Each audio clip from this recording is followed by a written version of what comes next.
Hey everybody, welcome. Today we're going to be talking about modal voicings for guitar, or McCoy Tyner voicings as some of you might know them as, or compound fourths is another way you can look at them. So what I was doing there, I was just doing kind of a blues vamp using these chord voicings. So I'm playing over a like a C blues, but it's a blues that's it sounds kind of like a minor blues, but it's not. It's let me play it for you again. I'm just doing a little pad under it just to give it a little bit more, just to fill it out a little bit. Here's a little bass line. So it's in C, so I'm using like C7, like a C blues, but it's not like a complete blues.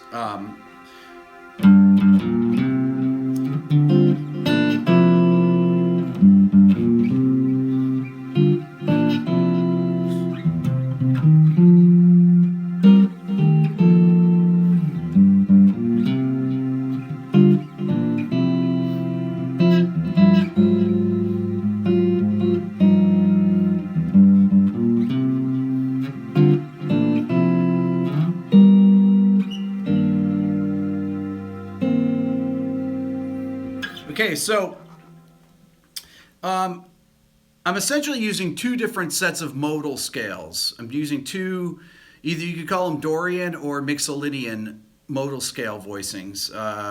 If you take the first one that's on C7, hey everybody, if you take the first one that's on C7, I'm thinking G Dorian or C Mixolydian. It's the same thing, okay? A lot of times people, guitar players like Pat Martino or keyboard players like McCoy Tyner will think the 2 chord for the 5 chord or the 5 chord for the 2 chord. We call it 2ing the 5, or if you're thinking in modal voicings that are a little bit more ambiguous, the chord's built on fourths, so it'll be on compound fourths, but it'll move diatonically through the scale. So if I'm thinking C7 here, that's one of the voicings I got there. Hey everybody. So right here is my C7. It's really like a C7 sus4 with a third in it. Okay, so I've got C, G, B flat, E. Okay. I'm using like a B flat Lydian. It'd be a major 7 flat 5 sound, but that's part of these fourth voicings. Okay. And then when I go up to the F7 chord, I do the same thing. So I've got, there's my F7. I'm basing kind of off this shape right here at the 8th fret. Whoops. So I'm using this, I'm using that set of modal chords. Then I'm going back to this set of chords, but let's actually find where they are. So the first place to look, just take a Dorian scale like G Dorian, okay? So if I take G Dorian, which G Dorian is C Mixolydian, it's the same thing, they're both from F major. Okay, but let's say I take G Dorian.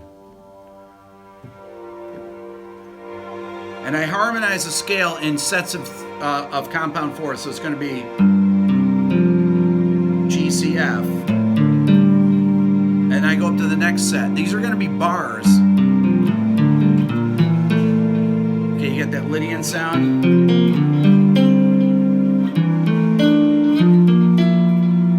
So, most of these,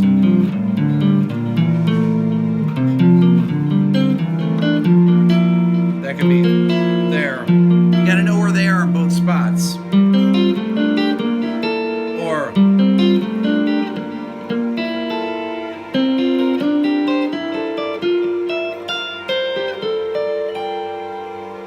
so, I would practice these like this. I would take them and I'd play.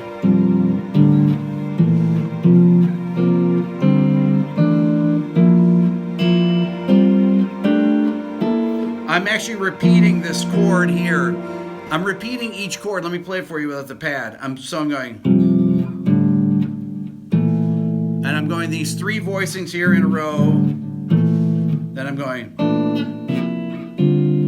do it that way, we're going. And that voicing I'm going to take here. So I know where they are, and then I go. Then I go. The reason I repeat this voicing is to get familiar with the shapes there. So this shape here, that's part of a C13 chord. If you played a C13 chord down here, you wouldn't necessarily think of that voicing there, that this is the same set of notes. We'll talk about how he uses pentatonics later. That's really not part of this one today.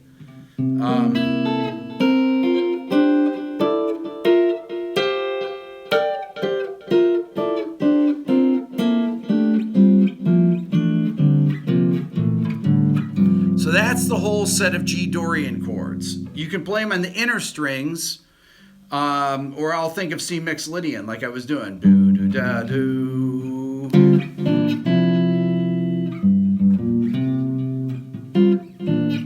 Then to go up to F Mixolydian.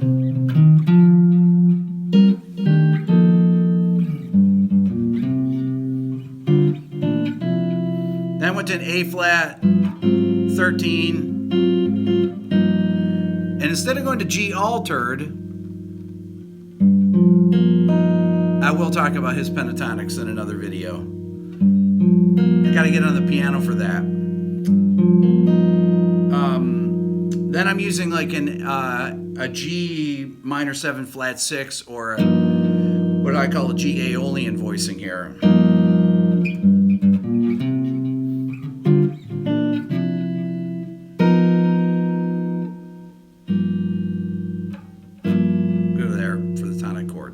Okay, so you can do you can take these and turn them into lines as well and practice them. Let's say we did something like this.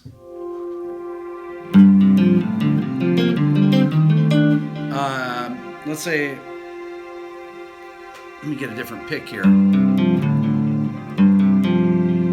I'll just use this one, I guess. Okay.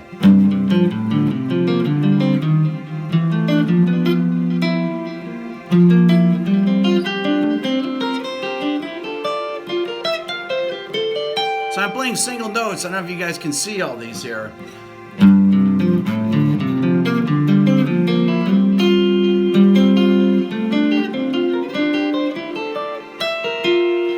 I'm basically just picking through these chords, playing them as single notes. I'll play them like this.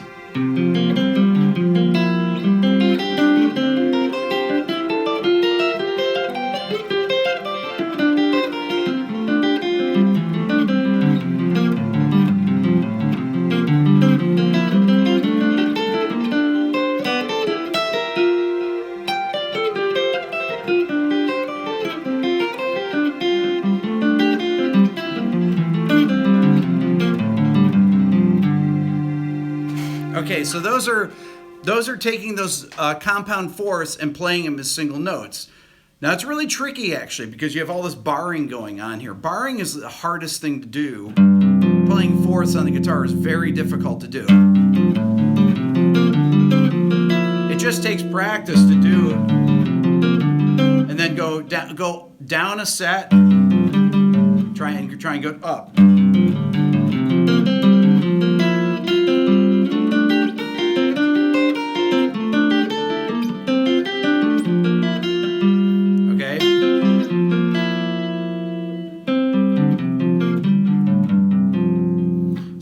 So I would take that set, and then you can simply move it up to this, if you're then go to F Mixolydian. Let me get up here, and I'm thinking like C Dorian. So I'm going to go. So this C Dorian scale.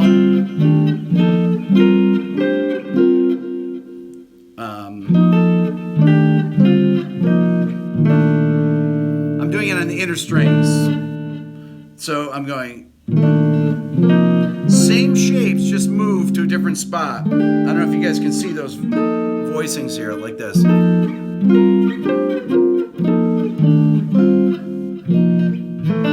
then move back to the C be.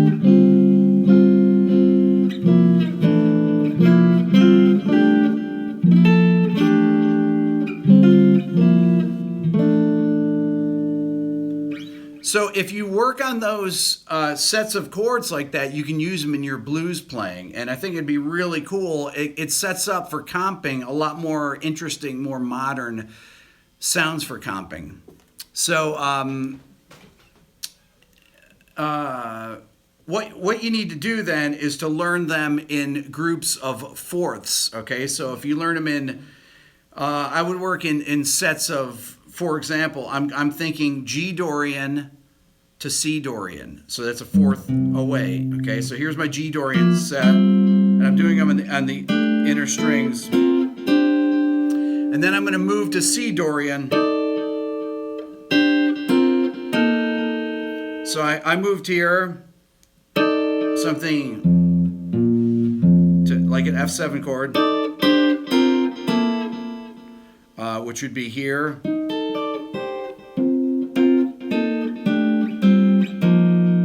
And then back to my C mixolydian. You can think of it going from C mixolydian to C Dorian as well. That's the other way to look at it. That might actually be easier to think of it that way.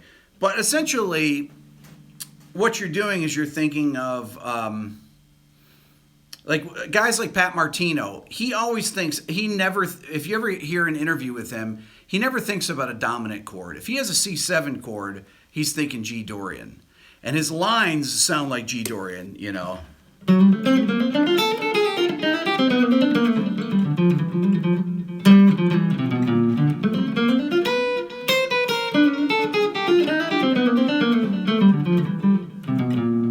So I'm just playing in G Dorian, but if you're thinking of C, like a C7 chord,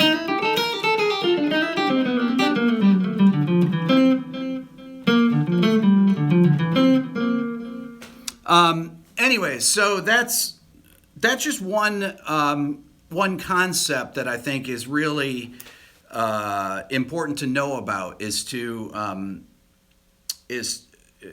It makes your thinking. I think it's easier to think of things for some people, to think of things, simplify them down to a parent scale that may be where you're never thinking about mixolydian sounds on playing on dominant chords. You're thinking about just Dorian all the time, for example. And I've heard that when I interviewed Steve Hunt, for those of you that watched my interview with him from Sounding Off that came out late last night, where he's talking about Alan Holdsworth. And Steve talks about how Alan just thinks in chord scales, or Alan did think in chord scales. And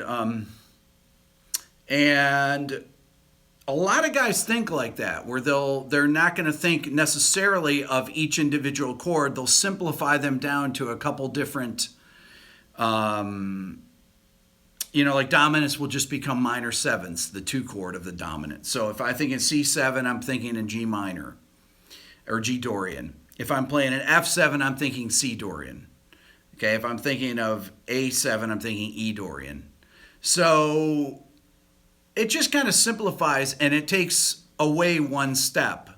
So if you only need to think in Dorians, if you're thinking in Dorians, then you're thinking in majors when it goes to the 1 chord, then it kind of or you think in Dorians if you have an extended, like in a blues where you have extended 7th chords, and it's a lot of people kind of freak out over 7th chords. A lot of jazz players do, because what do I play on a 7th chord?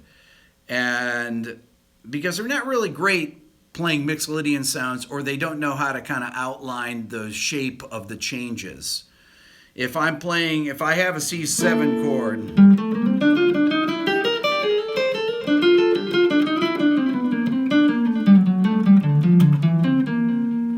so I played, I'm thinking G Dorian right there.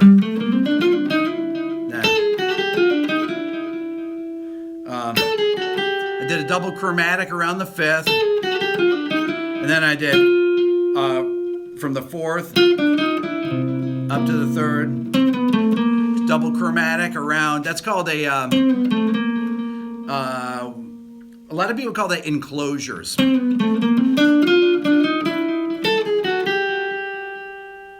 So that would be an enclosure would be you have a target note in the middle, which would be the 7th B flat, and I'm going. Then I go. Yeah, bird, exactly.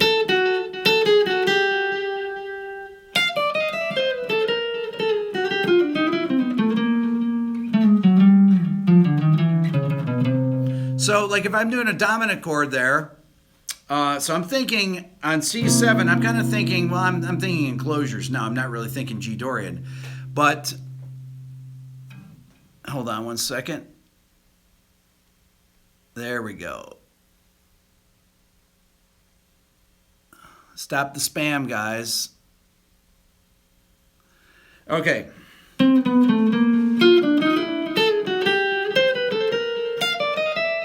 So what I'm doing here, hold on one second. Okay. Regulate Rick. Leave, dude.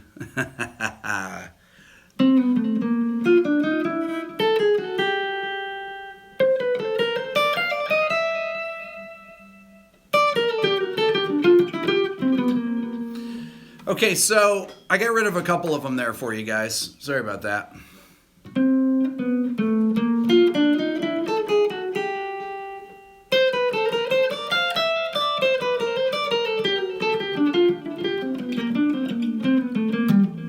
So right there, all these enclosures here,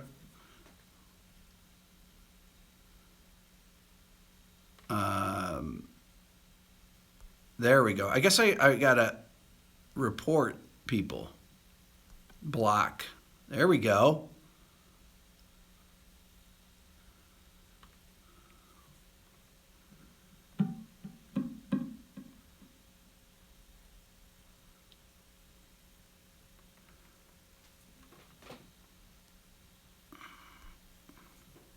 Okay, there we go. I'm getting rid of some of these. I know I need to have a moderator for these, but I can't always have somebody around on a Sunday to be a moderator.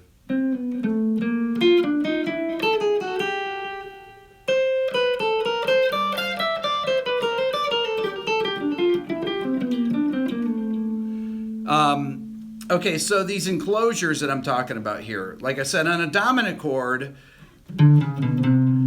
you surround the root, half step below, whole step above, half step, and I like to do to the 4th, then walk up to the 3rd.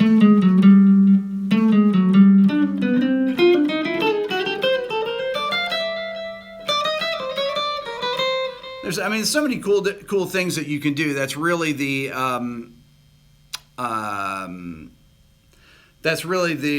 bird approach, or it's really the bebop approach. That's how most people will think of it in bebop, with the enclosures like that. The other thing you can do is you can use neighbor tones, like if you're playing on a minor chord. If let's say I'm playing a C minor 7 chord.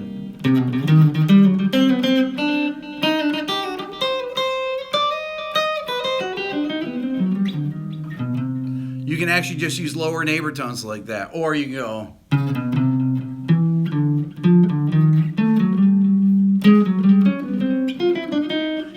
You can really do it many different ways. So it really kind of depends on the context. But getting back to the 4th voicings here, I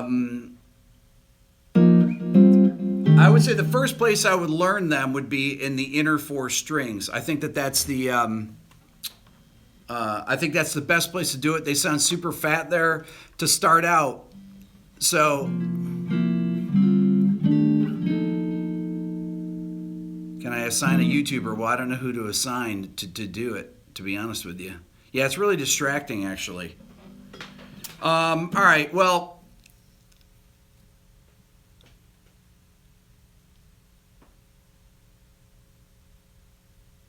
I'm not sure why people would do that. Anyways, all right, well, listen, I'm gonna go here, because you're right, I probably need to have a moderator for these. Even though if you guys want to write to me, anybody wants to reach me about anything, write to me at my rickbeato1@gmail.com. So the weird thing about the moderator part, I'm getting these messages, people that are watching this later on, I'm getting messages with trolls on here, and I'm having to block them and people on here, which you'll never see these comments because they go away. So I usually just ignore them, but it's actually distracting for the people. It's distracting for me because I have people constantly writing as I'm playing here and talking, so I can't concentrate on what I'm doing. So, really too bad, but I'll wait till I get Rhett or Aaron back in here this week, and